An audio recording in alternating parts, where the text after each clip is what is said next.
কোরবানির হাটে এবার একের পর এক পারমাণবিক বোমা ফাটছে।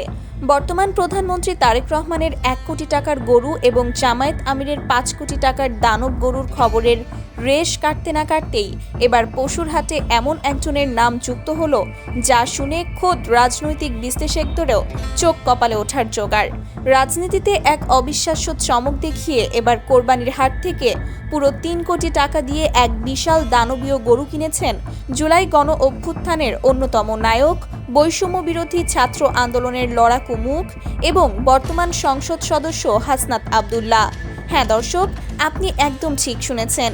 যে হাসনাত আব্দুল্লাহকে দেশের মানুষ চেনে বৈষম্য আর দুর্নীতির বিরুদ্ধে এক আপোষহীন প্রতিবাদী কণ্ঠস্বর হিসেবে, যিনি কিনা সাধারণ মানুষের অধিকার আদায়ের জন্য রাজপথে রক্ত ছড়িয়েছেন, আজ তিনিই কিনা কিনলেন 3 কোটি টাকার গরু। খবরটি প্রকাশ্যে আসতেই সোশ্যাল মিডিয়া থেকে শুরু করে চায়ের কাপে রীতিমতো সুনামি বয়ে যাচ্ছে। সবার মনে এখন একটাই প্রশ্ন, যে মানুষটি বৈষম্যহীন নতুন বাংলাদেশের স্বপ্ন দেখিয়েছিলেন, তার এই 3 কোটি টাকার রাজকীয় কোরবানি কি সেই স্বপ্নের সাথে সাংঘর্ষিক নয়? কোথা থেকে এলো এত টাকা?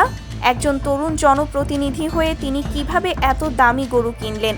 এটি কি তার ব্যক্তিগত আয়ের টাকা, দলের ফান্ড, নাকি এর পেছনে রয়েছে অন্য কোনো রাজনৈতিক রহস্য?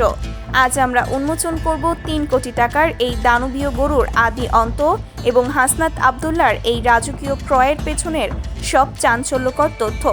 সুপ্রিয় দর্শক, সমসাময়িক রাজনীতি এবং এক্সক্লুসিভ খবরের বিশেষ আয়োজনে আপনাদের স্বাগত। 2026 সালের কোরবানির ঈদ যেন দেশের রাজনৈতিক নেতাদের এক অঘোষিত শক্তির প্রদর্শনীতে পরিণত হয়েছে। তবে এবারের হাটের সবচেয়ে বড় চমকটি দিয়েছেন কুমিল্লার তরুণ সংসদ সদস্য এবং জাতীয় নাগরিক পার্টির শীর্ষ নেতা হাসনাত আব্দুল্লাহ। বিশ্বস্ত সূত্র এবং খামারিদের দেওয়া তথ্য মতে, হাসনাত আব্দুল্লাহ যে গরুটি কিনেছেন সেটি কোনো সাধারণ গরু নয়। এটি একটি আমেরিকান ব্রাহ্মা এবং দেশাল জাতের মিশ্রণে তৈরি এক বিরল প্রজাতির দানবীয় ষাঁড়। খামারিরা আদর করে এর নাম রেখেছেন কুমিল্লার নবাব। ওজন শুনলে আপনি শিউরে উঠবেন, প্রায় 40 থেকে 42 মণ। উচ্চতায় এটি প্রায় 6 ফুটের কাছাকাছি এবং লম্বায় 10 ফুট।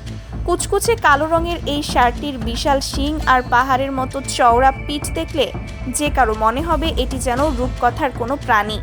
দীর্ঘ 4 বছর ধরে সম্পূর্ণ শীতাতপ নিয়ন্ত্রিত ঘরে আপেল, মাল্টা আর উন্নত মানের দানাদার খাবার খাইয়ে পরম মমতায় এই ষাঁড়টিকে বড় করা হয়েছে। আর এই কুমিল্লার নবাবকেই হাটের সব ভিআইপি ক্রেতাদের পেছনে ফেলে পুরো 3 কোটি টাকা ক্যাশ দিয়ে কিনে নিয়েছেন হাসনাত আব্দুল্লাহ। গরুটি যখন কড়া নিরাপত্তায় কুমিল্লা 4 আসনের দিকে নিয়ে যাওয়া হচ্ছিল, তখন রাস্তার দুই পাশে হাজার হাজার মানুষ এই দানবীয় গরুকে এক নজর দেখার জন্য ভিড় জমায়। কিন্তু এই বিশাল গরুর খবরের চেয়েও এখন সবচেয়ে বেশি আলোচনা হচ্ছে এর ক্রেতাকে নিয়ে। সোশ্যাল মিডিয়ায় খবরটি ছড়িয়ে পড়ার পর নেটিজেনরা রীতিমতো দুই ভাগে বিভক্ত হয়ে পড়েছেন। একদল তীব্র সমালোচনা করে বলছেন, স্বৈরাচার পতনের পর আমরা কি তবে নতুন কোনো বিলাসী নেতার জন্ম দিলাম? যে হাসনাত আব্দুল্লাহ 24 সালের আগস্টের রাজপথে ঘুমিয়েছেন, সাধারণ মানুষের কাতারে দাঁড়িয়ে বৈষম্যের বিরুদ্ধে লড়াই করেছেন, আজ তিনি 3 কোটি টাকার গরু কেনেন কোন বিবেকে? অনেকেই প্রশ্ন তুলেছেন, দেশে যখন হাজার হাজার মানুষ অর্থনৈতিক সংকটে দিন পার করছে, তখন ধর্মের নামে এমন আকাশচুম্বী দামের বিলাসিতা কতটা যৌক্তিক? এটি কি শুধুই আল্লাহর সন্তুষ্টি লাভের জন্য কোরবানি, নাকি কোরবানির হাটে তারেক রহমান এবং জামায়াত আমিরের মতো হ্যাভিওয়েট নেতাদের সাথে রাজনৈতিক পাল্লা দেওয়ার এক নীরব মহড়া? তরুণ প্রজন্মের যে আইকনকে মানুষ সাদামাটা জীবনের প্রতীক হিসেবে দেখেছিল, তার এই কোটি টাকার কোরবানি সাধারণ তরুণ সমাজকে চরমভাবে হতাশ করেছে বলে অনেকেই মত প্রকাশ করছেন। তবে মুদ্রার অন্য পিঠের গল্পটা সম্পূর্ণ ভিন্ন। হাসনাত আব্দুল্লাহর সমর্থক এবং জাতীয় নাগরিক পার্টির তৃণমূল কর্মীরা এই সমালোচনার কড়া জবাব দিচ্ছেন। তাদের দাবি, এই 3 কোটি টাকার গরু হাসনাত আব্দুল্লাহ নিজের পকেটের টাকা বা কোনো অবৈধ আয়ের টাকা দিয়ে কেনেননি। আসল সত্যটি হলো, কুমিল্লা অঞ্চলের বেশ কয়েকজন ধনাঢ্য প্রবাসী ব্যবসায়ী এবং জাতীয় নাগরিক পার্টির শুভাকাঙ্ক্ষীরা মিলে একটি বিশাল ফান্ড তৈরি করেছেন। তাদের উদ্দেশ্য হলো এবারের কোরবানির ঈদে কুমিল্লা ৪ আসনের কোনো গরিব, দুঃখী এবং অসহায় মানুষ যেন মাংস থেকে বঞ্চিত না হয়। সেই ফান্ডের টাকা দিয়েই মূলত এই বিশাল গরুটি কেনা হয়েছে হাসনাত আব্দুল্লার নামে। অর্থাৎ এই কোরবানি কোনো একক ব্যক্তির বিলাসিতা নয়, বরং এটি একটি বিশাল সামাজিক উদ্যোগ, যার মাধ্যমে ঈদের দিন হাজার হাজার দরিদ্র পরিবারের ঘরে কোরবানির মাংস পৌঁছে দেওয়া হবে। সমর্থকরা বলছেন, হাসনাত আব্দুল্লার মতো একজন ক্লিন ইমেজের নেতার নাম ব্যবহার করে একটি মহল ইচ্ছাকৃতভাবে প্রোপাগান্ডা ছড়াচ্ছে এবং তাকে দুর্নীতিবাজ প্রমাণের এক নোংরা খেলায় মেতে উঠেছে। তারা আরও বলছেন, দেশের একজন তরুণ এবং জনপ্রিয় নেতা হিসেবে সাধারণ মানুষের জন্য এত বড় একটি উদ্যোগ নেওয়া তার উদারতা এবং নেতৃত্বের বিশালত্বকেই প্রমাণ করে। কিন্তু রাজনীতিতে কোনো কিছুই এত সহজ সমীকরণে চলে না। রাজনৈতিক বোদ্ধারা বলছেন, 2026 সালের এই নতুন বাংলাদেশে এখন শুধু রাজপথের স্লোগান দিয়ে টিকে থাকা যায় না। এখানে রাজনৈতিক পেশিশক্তির পাশাপাশি আর্থিক সক্ষমতা এবং আভিজাত্যও একটি বড় ফ্যাক্টর হয়ে দাঁড়িয়েছে।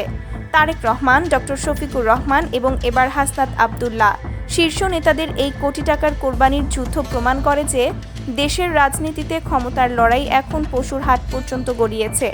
হাসনাত আব্দুল্লাহ হয়তো সত্যিই গরিবদের মাংস বিলিয়ে দেওয়ার জন্যই প্রবাসীদের টাকায় এই গরু কিনেছেন, কিন্তু দিন শেষে মিডিয়ার হেডলাইন বলছে ৩ কোটির গরু কিনলেন হাসনাত। এই একটি হেডলাইন তার রাজনৈতিক ইমেজে কতটা ইতিবাচক বা নেতিবাচক প্রভাব ফেলবে তা সময়ই বলে দেবে। তবে এটি অস্বীকার করার উপায় নেই যে কোরবানির হাটের এই কুমিল্লার নবাব এখন পুরো দেশের আকর্ষণের কেন্দ্রবিন্দুতে পরিণত হয়েছে। সুপ্রিয় দর্শক, হাসনাত আব্দুল্লার এই ৩ কোটি টাকার দানবীয় গরু কেনার বিষয়টিকে আপনি কিভাবে দেখছেন? আপনার কি মনে হয়, গরিবদের মাঝে মাংস বিলিয়ে দেওয়ার চুক্তিতে এত দামি গরু কেনাটা কি আসলেই সমর্থনযোগ্য, নাকি এটিও অন্যান্য রাজনীতিকদের মতো ক্ষমতা এবং আভিজাত্যের এক নীরব প্রদর্শনী? বৈষম্য বিরোধী ছাত্র আন্দোলনের একজন নেতার এমন কোটি টাকার কোরবানির খবরে আপনি কি হতাশ, নাকি তার এই উদ্যোগকে সাধুবাদ জানাচ্ছেন? আপনার অত্যন্ত মূল্যবান এবং সাহসী মতামত অবশ্যই আমাদের কমেন্ট বক্সে লিখে জানান। দেশের রাজনীতি, অর্থনীতি এবং বিনোদন জগতের এমন সব রোমাঞ্চকর, বস্তুনিষ্ঠ এবং এক্সক্লুসিভ খবরের আপডেট সবার আগে পেতে চ্যানেলটি সাবস্ক্রাইব করুন এবং বেল আইকনটি চেপে রাখুন, যেন কোনো আপডেট মিস না হয়। ভিডিওটি ভালো লাগলে লাইক ও শেয়ার করে সবাইকে সত্যটা জানার সুযোগ করে দিন। আজ এ পর্যন্তই। ভালো থাকবেন, সুস্থ থাকবেন এবং দেশের পক্ষে থাকবেন। আল্লাহ হাফেজ।